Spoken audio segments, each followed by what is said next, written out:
Hello, and thank you for joining us for today's hybrid education program at Cancer Support Community South Bay.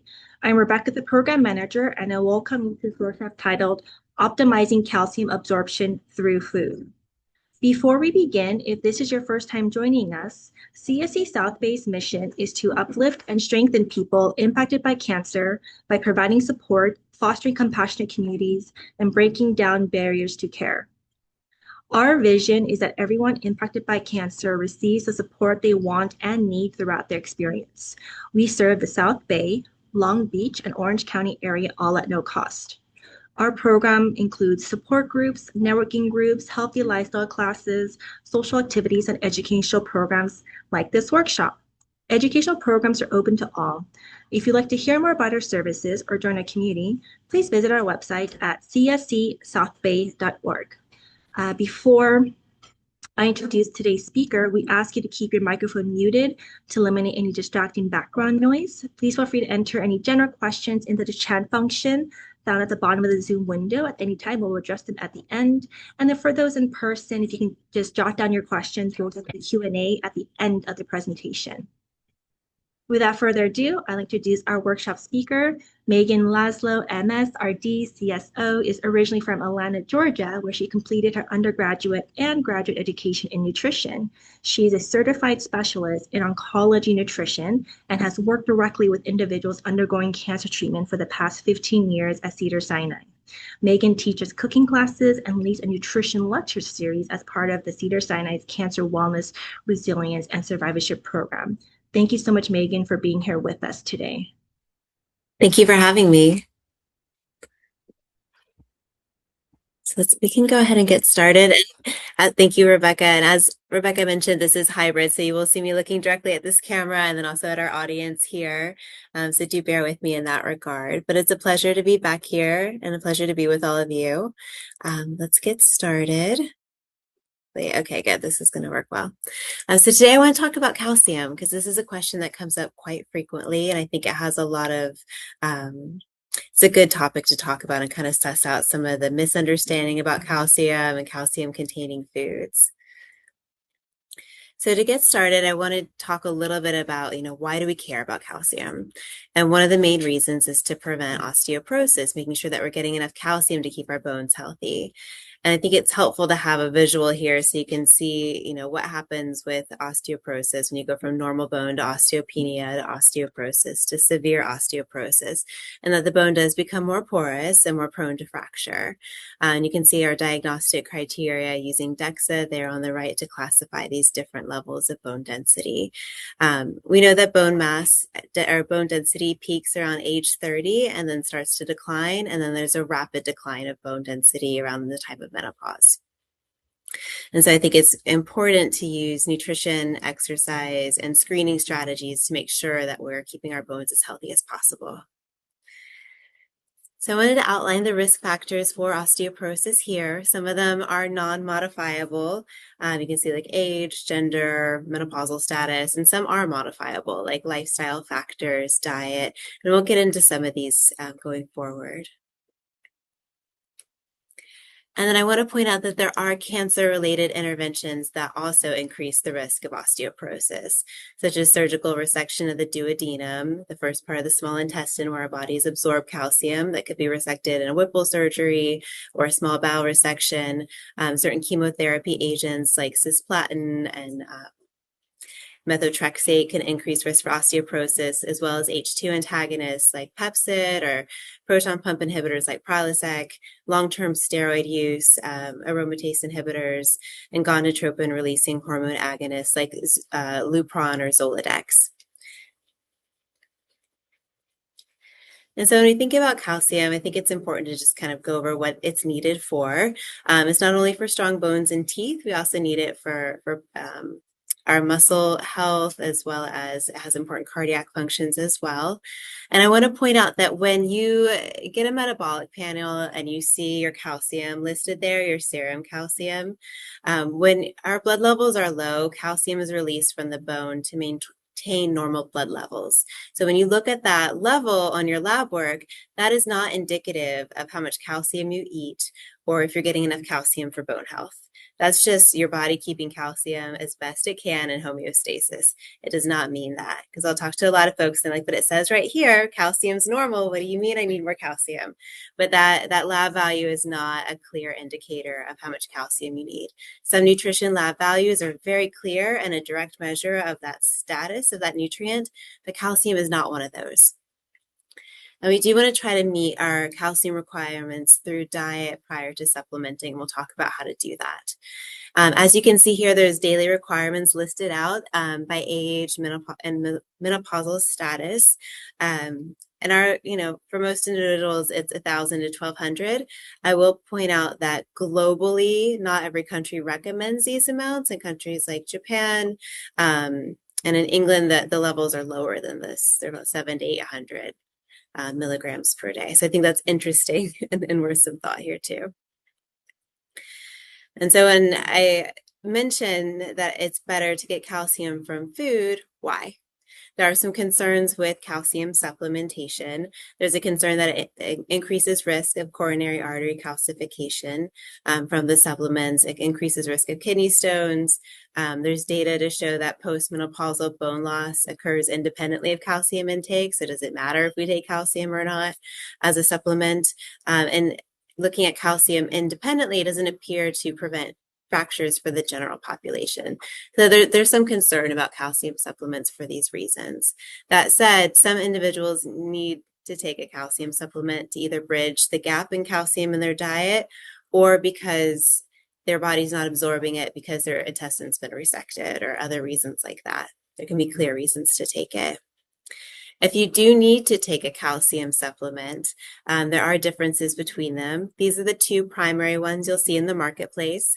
There's calcium citrate that can be taken without food, and it's better absorbed for individuals with less gastric acid production or folks on those proton pump inhibitors or H2 antagonists.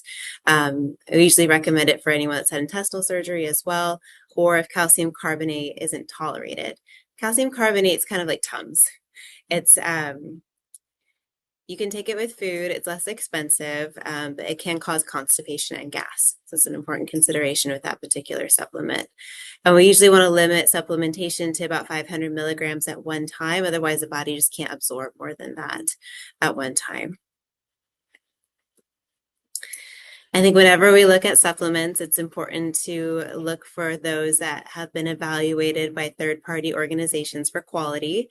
I think there's a lot of lack of oversight for dietary supplements in this country in particular. They're not treated as medication. And so we really look to these third parties to ensure that it has in it what they say it has in it and that it doesn't have any contaminants in it. So these are good labels to look for when you are looking at dietary supplements in general.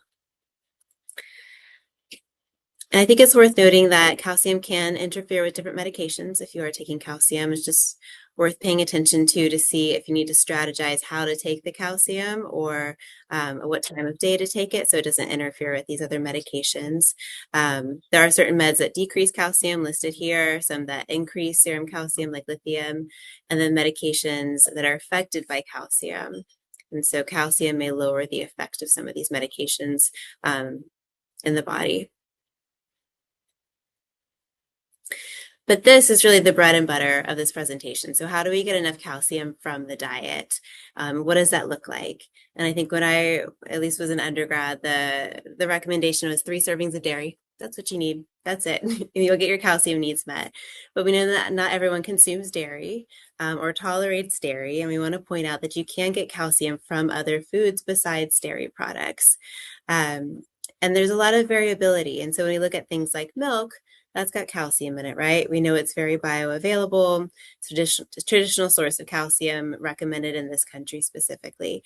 But you can also look at our plant-based milks like soy milk, cashew milk, almond milk, sesame milk, and look at the label and see if the manufacturer has chosen to put calcium in it to fortify it with calcium. And that's very important because they're not required to. So if I'm a manufacturer of almond milk, I'm not required to make it nutritionally similar to milk.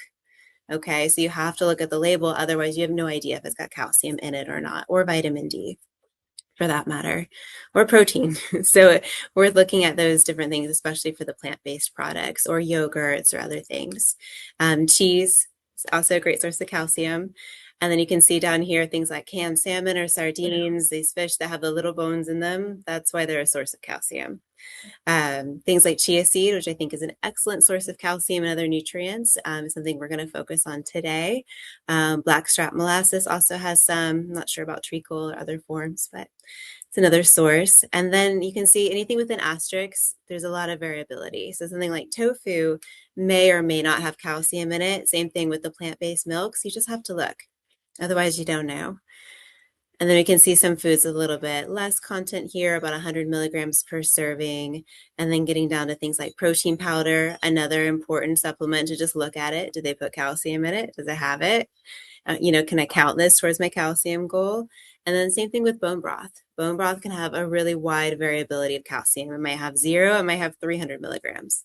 You won't know until you look at the label if they've chosen to test their products for that. But calcium is a required nutrient on all nutrition labels. I know this is busy, but I just want to show you different cheeses. So you can see these are all based on a 1 ounce portion of cheese. You can see the different types of cheese listed at the top. And some of our higher cheeses for calcium content are going to be Assaggio, cheddar, Gouda, Gruyere, Monterey Jack, Parmesan, and also provolone and Swiss. So you can see some variability here. Some variability in the protein content. Worth noting that Parmesan's quite high at 10 grams of protein per ounce. An ounce is about the size of your thumb for cheese, for reference. So you can just kind of compare those. And then same things for nuts and seeds. So this is interesting. So you can just see like this, again, these 1 ounce portions. So for nuts and seeds, it's going to be about a handful, what fits in your hand comfortably. And there's a lot of information on here, but I do want to point out the variation in calcium, especially for things like flaxseed, sesame seed, and chia seeds, which are all very, very high. And so when we're thinking about these seeds in particular, I usually refer to them as like fiber boosters as a great way to add more fiber to your diet, a lot of nutrients, very little volume, very high nutrient quality, but they're also a great source of calcium. So I think that's worth considering too. And we're like trying to assess if we're getting enough through our diet or how do we add more. These additives are packed in fiber and calcium as well. And then, of course, you can see some of the other components here too. Just pointing out that chia seeds in particular have 10 grams of fiber per 1 ounce portion, or about 2 tablespoons. That's very high fiber. We're usually trying to get 30 grams per day. So that counts for a lot. Let's see. And you can see the variation in potassium and magnesium content as well. And then I think a good strategy for trying to get enough calcium in the diet is combining these high calcium foods together in order to get enough. These are recipes that we use in our cooking class at Cedars-Sinai, so it's very easy to pull the nutrition information for them. But you can see something like the chia pudding, for example, has 500 milligrams. That's about 50% of your daily need for calcium right there. That's a calcium supplement. This lentil soup with roasted cabbage, same thing. The smoothie, considering that it's got a calcium fortified milk in it, chia seed and protein powder. Again, very high calcium, even a bean and cheese burrito. And then the sweet potato soup with Swiss chard is also high in calcium. And so just think about that as like a strategy. Like, how can I combine these foods into a meal and then it's a high calcium meal? You can use that same strategy for protein. How can you have multiple sources of protein in the same meal to get enough, right? And then the thing that comes up with calcium quite frequently are anti-nutrients. And so, all these examples of calcium equally bioavailable? Are we going to actually absorb all the calcium that's in these particular foods? And the answer is no, we're not going to absorb 100% of it. Due to some of these so-called anti-nutrients, which can also act as antioxidants in the body, but oxalate is one of them. So oxalate is found in legumes, dark leafy greens, some beets, nuts, and potatoes, and it's known for inhibiting calcium absorption. And I would say that the inhibition of calcium absorption is more found in the oxalates than the phytates. And so when you see like spinach or dark leafy greens as a calcium source, how do you get the calcium out of it? So oxalate is water soluble. And so a great way to get the calcium out of it and the other bivalent minerals like iron is to blanch it, boil it, steam it, and that's going to remove that oxalic acid. It's going to make the greens less bitter, and it's going to make those minerals more bioavailable. And so that's a good strategy, particularly with the greens. But any kind of boiling, soaking, steaming, blanching, you can throw your greens into a pot of boiling water for a few minutes and then saute them after. And it just softens them up. It makes them cook faster anyway. And then the addition of citrus juice may also help aid in calcium absorption. And then we have phytates as well. So phytates are usually in our legumes and some of our whole grains, nuts, and seeds. It's known for inhibiting the absorption of these minerals. Soaking your beans ahead of time is one way to manage that, or using canned beans or Tetra Pak beans. Those are going to have less phytates in them as well. So kind of just thinking about how you're preparing food can help improve your body's absorption of these different nutrients. But I don't want to get too stuck on this or for you to think that, oh, it's a bean, so it's not a good source. Still, choosing these foods helps bone health in a lot of different ways, and we'll talk more about that in a minute. So I think we can't really talk about calcium completely without also talking about vitamin D. So vitamin D is an essential nutrient. We know it's found in foods like fatty fish, cod liver oil. It's also synthesized in the skin from sunlight exposure. And it specifically helps with bone mineralization by increasing intestinal calcium absorption. So that's why we need it. It helps our body absorb calcium. If vitamin D levels are low, calcium absorption is inhibited. That's a big important factor for bone health. So if you're vitamin D deficient or insufficient, your body is not going to absorb as much calcium, even if you're eating enough, right? So it's an important consideration. There are considered optimal levels of vitamin D, and then there's insufficient vitamin D, there's deficiency of vitamin D.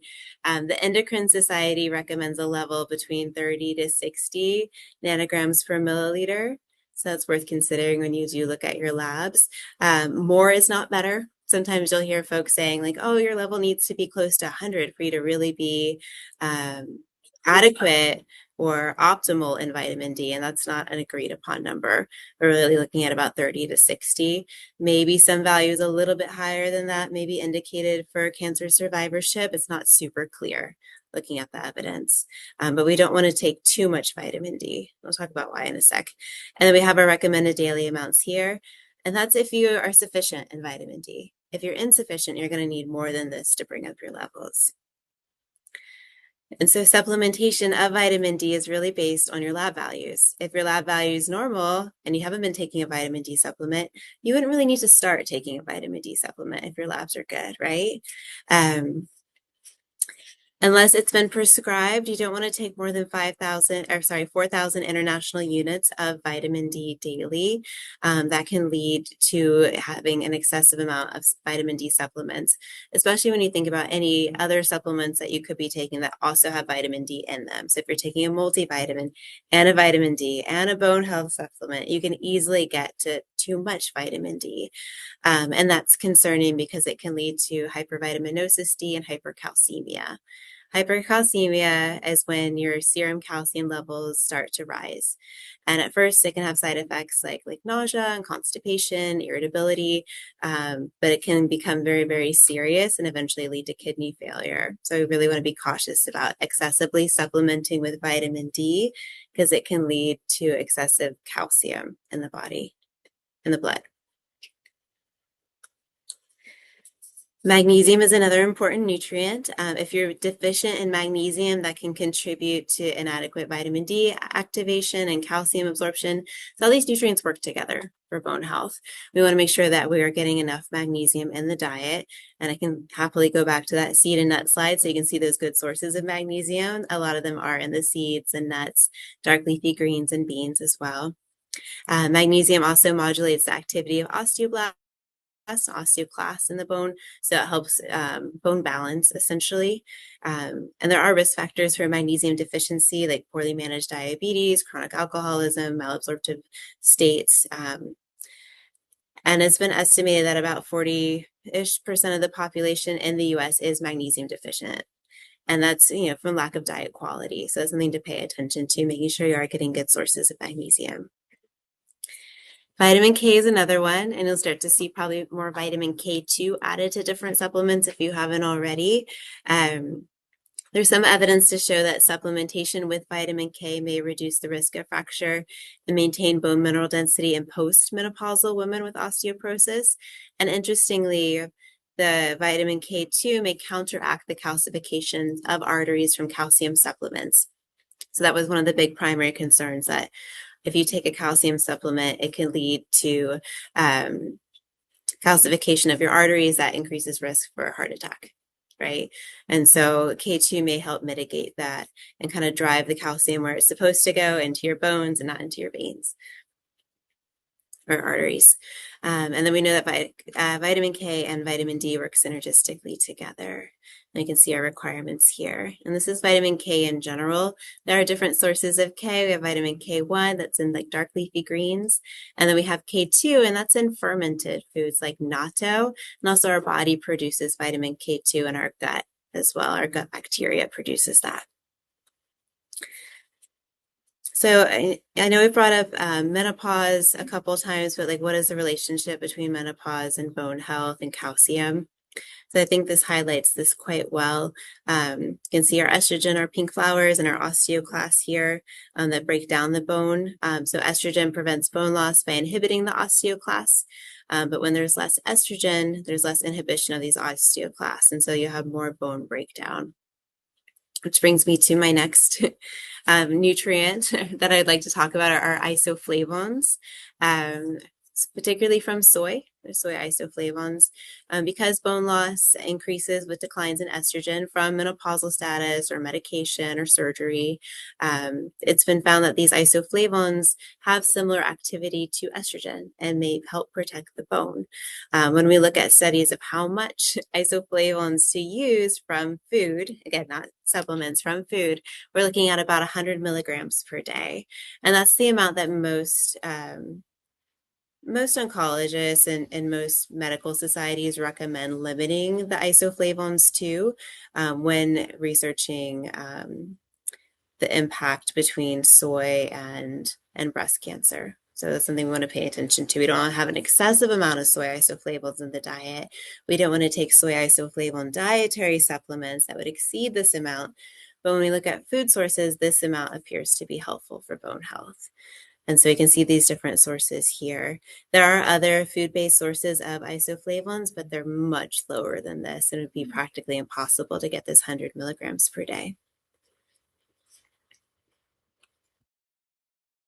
And so this summarizes those different nutrients, the amounts, again, really emphasizing that most of this should come from food as much as possible.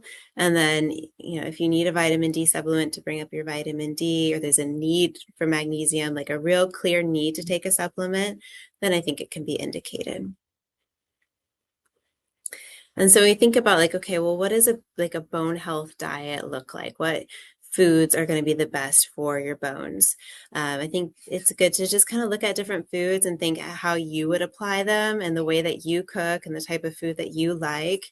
And you can see here, our fatty fish like salmon, trout, and tuna are high in vitamin D. They're high in magnesium. We've got our dark leafy greens, good for vitamin K, calcium, and magnesium. Think about blanching them or boiling them to make these nutrients more bioavailable. Edamame, very high in all these things, right? Vitamin K, calcium, magnesium, isoflavones. Tofu as well, if it's set with calcium. Chia seeds, also good in both minerals. And then we have our yogurt, calcium, vitamin D, and magnesium. Although there are some studies to show that a Mediterranean style diet may also be helpful for bone health, but you could see how that would include these foods as well. And then there are foods and habits that weaken our bones. And so one in particular is cola. And so that's going to be a dark soda. I don't want to name brands, but just think dark soda, not like a clear soda. And that's going to have more phosphate, phosphoric acid in the cola. And so it's been known to help to break down bones and be really calcium losing. And so the same thing is for the ultra processed foods. They can be high in forms, phosphoric acid, polyphosphates, and nutrition labeling does not require amounts for phosphate. And so, a lot of folks will say like, oh, I'm drinking this diet, caffeine-free soda. What's the problem with it? They've taken out all the bad stuff. And it's like, no, but there's still phosphate in it. And that's bad for bone health, especially if you're drinking several cups of it per day. And so it's an important consideration with the cola. And then also these ultra processed foods like deli meats or cereals or things like that can also be high in phosphate. Drinking an excessive amount of coffee per day has been shown to weaken bones and interfere with calcium absorption. That said, if you're just having like a latte and you think, oh, the milk in this latte doesn't count because there's coffee here and I'm just canceling it all out, and what's the point? No, you're still going to get some absorption of calcium from your milk in your latte. It's okay. Don't worry too much about that. I think as long as the focus is there and you're continually trying to get enough calcium in the diet, you're doing well. Heavy alcohol intake can also interfere with bone health, as well as a high sodium diet. And so thinking about not adding table salt, limiting things like pickles, soups, canned soups, things like that can be excessively high in salt. And also smoking as well can cause inflammation. That inflammation can be a driver for bone loss. This is a really great resource. I don't know if y'all have seen this before, but this is put out by the cancer support community. It's Bone Health for Cancer Survivors. It's online. You can Google it, several pages, a lot of great information. And then lastly, I wanted to share a chia pudding recipe because I thought it's a great example of a high calcium, high fiber food. And so this one's pretty simple to make. You just simply take 8 ounces of milk or plant-based milk. Today I used almond milk, 3 tablespoons of chia seeds. I like to put lemon zest or orange zest in mine. Just kind of brightens it up, makes it a little bit more interesting. A little bit of vanilla, so it kind of has that like citrusy creamsicle kind of taste to it. A little bit of maple syrup as a sweetener if you like. And then you basically just stir it up and leave it in your refrigerator overnight. You could stir it a couple more times to really, combine it really well together. And then you could top it with fresh fruit, fresh berries like we're going to try today. And that's a great example of a calcium containing food. See if I think we have time for questions. That's all I have. Beautiful. Thank you so much, Megan, for just that lot of information. So we do have some questions online, and then I'll be coming for those in person here. So, can radiation to the abdomen area cause osteoporosis? This from your earlier slides. Oh, it's really where the radiation is targeted, and our radiation fields are getting tighter and tighter with IMRT and other advances in radiation treatment. So unless the bone is specifically within the radiation field, I wouldn't be concerned about increased risk of osteoporosis from the radiation. Beautiful. Thank you. Thank you for the charts. Very helpful. Yes, the recipe is on the screen for the chia pudding. If you are supplementing calcium, do you need to combine it with potassium? No, you don't need to combine it with potassium. It's not going to aid in the body's absorption of the calcium, although you will often see bone health supplements or calcium supplements combined with vitamin D. Sometimes they're combined with magnesium. Some folks like that because it's a calcium carbonate and that can be constipating, and the magnesium can have kind of help manage the constipation. But there's really no evidence to support taking the magnesium for increased calcium absorption unless you're magnesium deficient. It's not going to help at that point. Thoughts on pulverized eggshells as a calcium source, where you would wash it and bake it and pulverize and like add to smoothies? I'd have to look at the calcium content of that. I'm not sure if it's worth it compared to some of these other sources, but I would think that as a source. And there are some unusual sources of calcium, right? Like there's traditions of like things like pickled pig's feet and things like that, where you have like a bone sitting in an acidic medium and that's putting calcium into the liquid, kind of like bone broth, same thing. Usually if you make bone broth, you put some vinegar into it and that will help pull calcium from the bones and put them in your broth. But I would favor some of those strategies probably more than the eggshells. Yeah, interesting. Thank you. Is citrusol? Citrical? Yeah, thank you. Brand a good calcium site citrate to take? Based on, I mean, I think it really depends if you like one, if you really need it. Like, do you really need to take a supplement or can you get enough from your diet? Like, I think that's the number one question.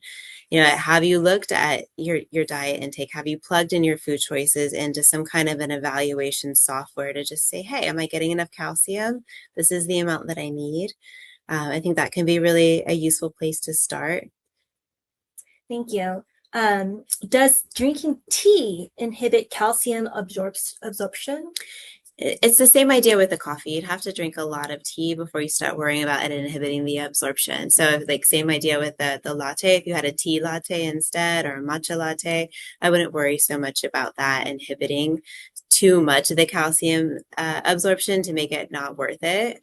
I would still want you to have the calcium containing food.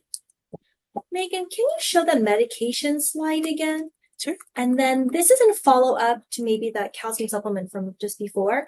I usually only take 900 milligrams of calcium, hoping that the remaining 400 milligrams I'll take through food. Is this a good plan? Well, you wouldn't want to take 900 milligrams at the same time because you're probably not going to absorb it. So that's one big consideration. Most folks need up to 1200. Nobody needs over that amount of calcium. So, you know, if you do need it, you know, maybe even once a day calcium supplement rather than the like 600 milligrams of calcium twice a day, which is what I see a lot of folks on. And I think that's too much because they're probably getting it from their diet as well. And is there a benefit to all that calcium? No. And it could increase risk of kidney stones and arterial calcium as well. So, you know, I would be very cautious with the calcium supplements. Is it possible to get the recipes for the other foods you listed on a slide? Did you have other recipes? Oh, they're examples of high calcium combinations. Oh, okay. So I'm just showing that slide. Okay. I think a great place to get recipes is even just Googling it and just putting in all of these ingredients. I don't know how people feel about using AI, but they can also maybe get you a recipe as well if you just type in what you're focusing on and what you like and don't like. Does tamoxifen or Tremfya affect bone health or calcium absorption? Might be two-parter. Do autoimmune diseases such as psoriatic arthritic affect bone health or calcium absorption? That's out of my scope, Okay. honestly. Yeah. I'm very focused in oncology, not an expert in autoimmune disease. I don't want to comment on that. Thank you. Back to the caffeine. Is it the caffeine or can we drink decaf? Coffee or tea? I mean, it's more than 3 cups a day. I mean, and I think coffee is a healthy food. I do. I think it's high in antioxidants. I think it gets a bad name saying it's unhealthy. I think it's a healthy food. Same with tea. I think tea is an extremely healthy food, also very high in antioxidants. Yeah. Yeah. So I mean, I think just limiting the amount so that you're not having excessive amounts of tea is ideal. 3 cups is a lot, I think.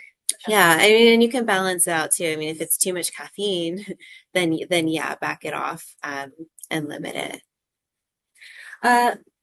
My labs show low protein. Is this important? Well, your protein levels can be affected by so many different things, and your albumin levels can also be affected by so many different things. I wouldn't want to weigh on that independently. And thinking about also your calcium levels can be affected by your albumin levels as well. So it does get a little bit complicated. And you need someone just really assess you individually. Meghan, I think you did have a workshop about like health and exercise, right?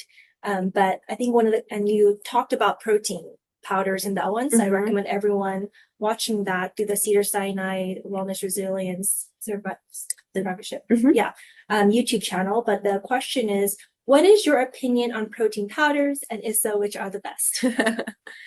I mean, I think I worked with a lot of individuals undergoing active treatment, particularly in gastrointestinal cancers, and most of my patients would benefit from a protein powder or some kind of protein supplement once a day. I think we're better understanding what's needed for muscle health during treatment and the muscle losing effects of chemotherapy. And so looking at muscle health, that really does seem to be one of our top priorities in terms of nutrition and one that we really want to focus on. So I think there's a lot of benefit to getting protein from food because you get all these other nutrients with it as well. But sometimes you need to bridge the gap because, it can be hard for someone to get 100 grams of protein per day. It's hard for me to get 100 grams of protein per day. It's a lot. And so I think a protein supplement can be helpful. I usually favor whey protein isolate because it's just whey protein, doesn't have any lactose. I usually like the unsweetened, unflavored versions. Again, no artificial sweeteners, just straight up whey protein isolate. Some of the ones that I like are Isopure, Undri, and NutriCost. Does tamoxifen affect bone health or calcium absorption? That's a good question. I don't know off the top of my head. I don't want to give a wrong answer. Yeah. I'm sorry. No, thank you for your honesty. If blood calcium levels are low despite calcium intake meeting daily requirements, how much calcium supplementations should be taken? So we don't base calcium and supplementation on blood levels because the blood level of your calcium is not an indicator of your calcium status. And different things could cause low calcium, but it's probably not from not getting enough calcium in your diet. So you wouldn't use diet as a strategy. You want to figure out what the underlying cause is. Maybe there's low albumin, maybe there's shifts in hydration, maybe there's a renal issue, but we wouldn't want to take calcium to try to correct that. Thank you. So are there any questions in person? Feel free. I'll just go one at a time. Yes.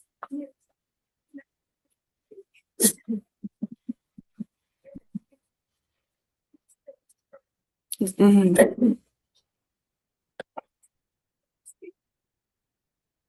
Can you repeat the question for those? Yes. Mm-hmm.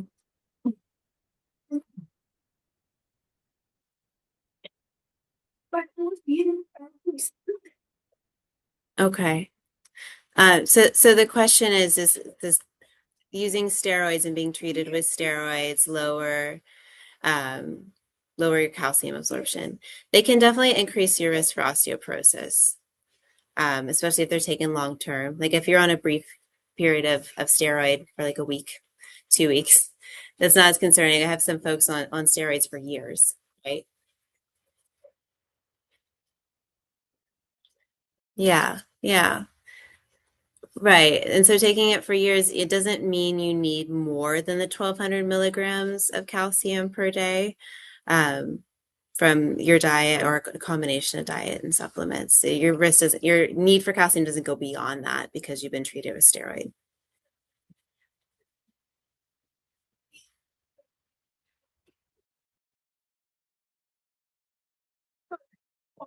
Mhm. Sure, yeah. So the question was, I heard vitamin D3 with vitamin K2 is good for the bones and better than calcium alone.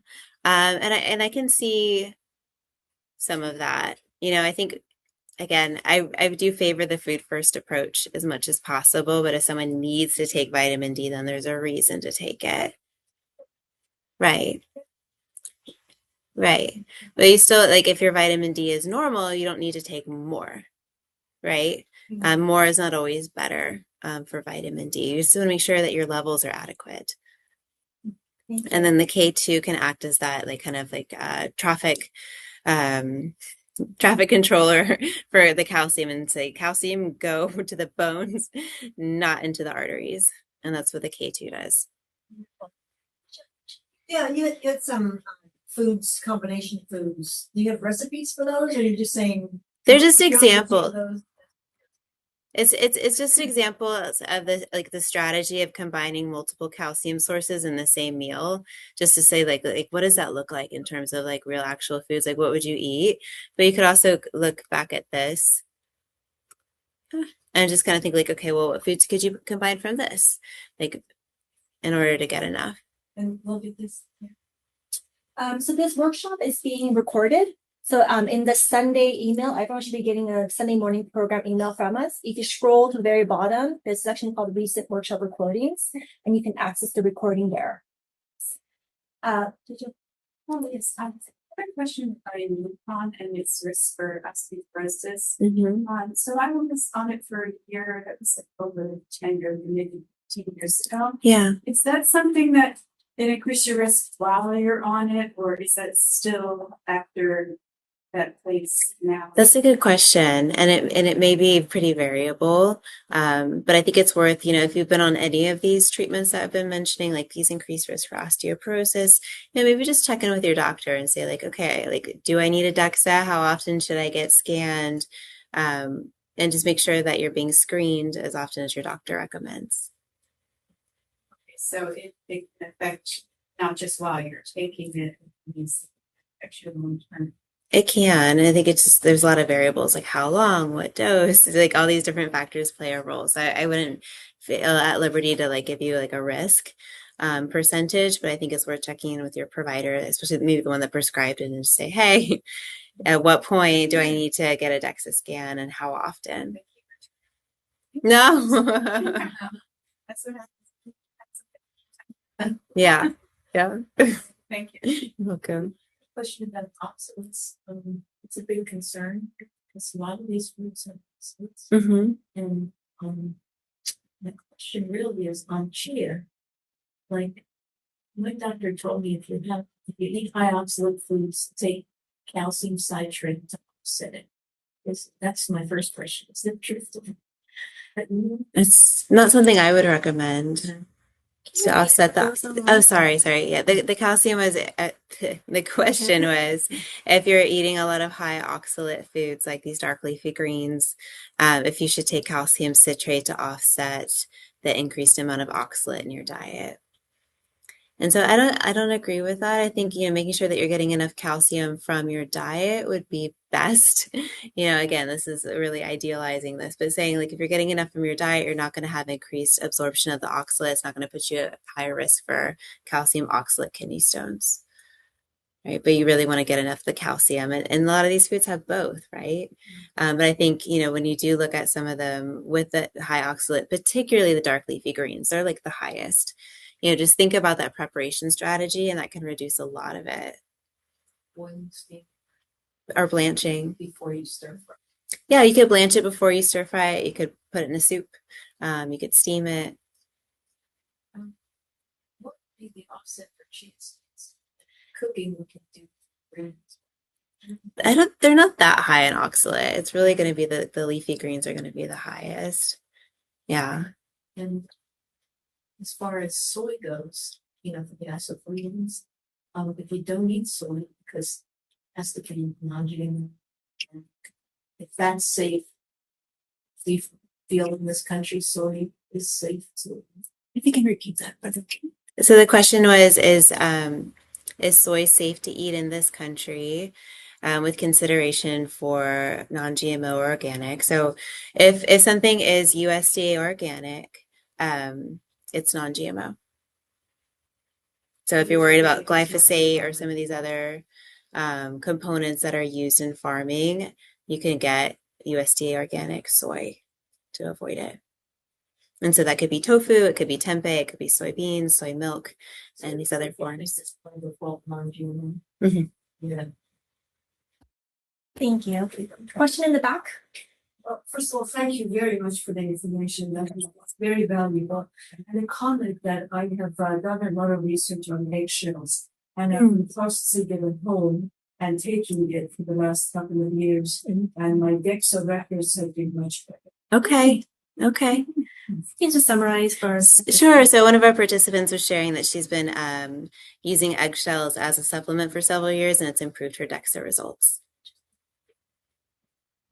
3 questions. Below normal level of sodium on the blood test. Doctor tells me eat more salt. Is that the low level sodium? You know, that it's a good discussion to have with your provider about sodium balance and hydration. I don't care to comment not knowing your medical history or kind of like where that came from specifically, but Okay, what there are many different kinds of magnesium. Which would you recommend? So there are many different types of magnesium. I usually recommend magnesium glycinate. It's going to be the least loose stool causing option. Okay. My last question, important is, and I know you did refer to gut health, but how do we know if our gut health is healthy enough for the absorption? That's a good question. I mean, there's so the question was, how do we know if our gut health is healthy enough for calcium and good nutrient absorption? You know, there's all these tests out there that can test gut health. They're emerging. Whether or not they're valid, I think is a really great question. But I do think that for me, this brings us back to fiber. And so what do we do for our gut health? How do we support a healthy gut? And getting adequate fiber is like the primary way to do that, and to get a lot of different types of fiber. And there's evidence that shows that a high fiber diet and also getting a wide variety of different fiber containing foods can increase intestinal absorption of calcium. And so that's how we feed our gut bacteria. That's how we support our gut microbiome. Better than probiotics is eating fiber primarily. Wonderful. There's a question online. Are you familiar with Orgain protein powders? And do you have any thoughts about them? I am familiar. So Orgain is a brand, and they have plant-based protein powder, and then they have whey-based protein powder and drinks. They have a huge product line. There's some of their products I'm okay with, and some of them I don't typically recommend, but I think that they can be a good alternative for some of the plant-based protein products, but it really just depends. Some of them have cane sugar as a sweetener. I think some of them still do, and then some of them also have alternative sweeteners. So I think you kind of have to weigh that with, you know, the usefulness of them. I will most of the time recommend a smoothie over a shelf-stable nutrition drink if possible, but sometimes it's not possible to make a smoothie. So sometimes you need something that is ready to go and convenient. And if you're dealing with a lot of fatigue or other issues, difficulty gaining weight, I think some of these packaged drinks can be helpful for a period of time. Thank you. You mentioned for the 100 milligrams, 1 cup amaranth. So is that the seeds or the leaves? And what about teff? Is that the seeds or leaves? Oh, so the amaranth, it's the grain. So like the seeds. Okay. Sometimes they call it a grain. Sometimes they call it a seed. It's kind of like quinoa. Okay. It's really a seed, but everyone calls it a grain. Teff? The teff is the same thing. It's the unprocessed. Wonderful. Are there? Yes, go ahead. So I want to go back to the oxalates. This is something new that I just learned today. So okay. Yeah. And we talked about leaching it out from some of the dark leafy vegetables. So if you like make a soup from those, are you saying you need to blanch them first before you put them in the soup, or will they leach out of the soup and then they can drink the liquid? Aren't you just drinking it? I wasn't quite sure. That's a good question. I mean, you know, you have to see. It's hard to find studies on this because who's going to research that? Like, I'm just seriously. But I would think that it's going to still remove some of it. And does it interact the same way in your body once it's been removed into that water environment? That's another question too, right? Usually I recommend blanching and then sauteing for those, because I think it's also an opportunity to add like a healthy oil to that. Maybe you put a squeeze of lemon juice on it, you know, and I think that's an ideal preparation method for the greens. But right. No, and I say like the same thing with the phytate. So like if you soak your beans and then you have your soaking liquid and you don't dump it out, are you still going to have the phytate?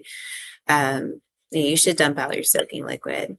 But you also don't want to be soaking your nuts and then trying to eat them after that. It's just not a great preparation, right? Unless you're planning on like pulverizing them. So yeah, there's a lot of variability with this. I usually say this is a concern. It exists, but don't start drowning in a glass of water over anti-nutrients. It's really better to just eat the whole foods as much as possible. Thank you so much.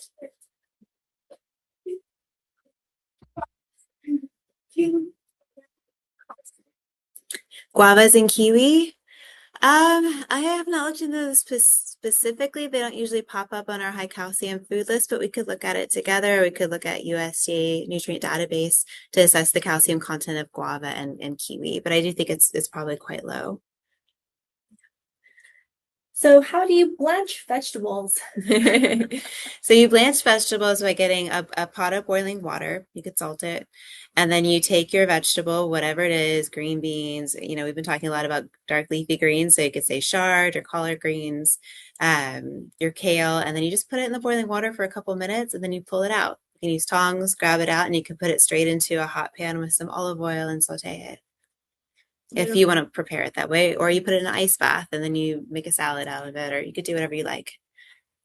Wonderful. If there are any other questions online, feel free to put them into the chat. In person, yes, go ahead. Nuts are high in oxalates. Is that true?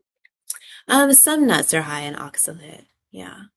So if we want to eat that nut, what? Just eat the nut. Just eat the nut. Yeah. You don't want to be soaking your nuts unless you're gonna blend them up and make them into a paste. Like it's just it's not a good cooking strategy.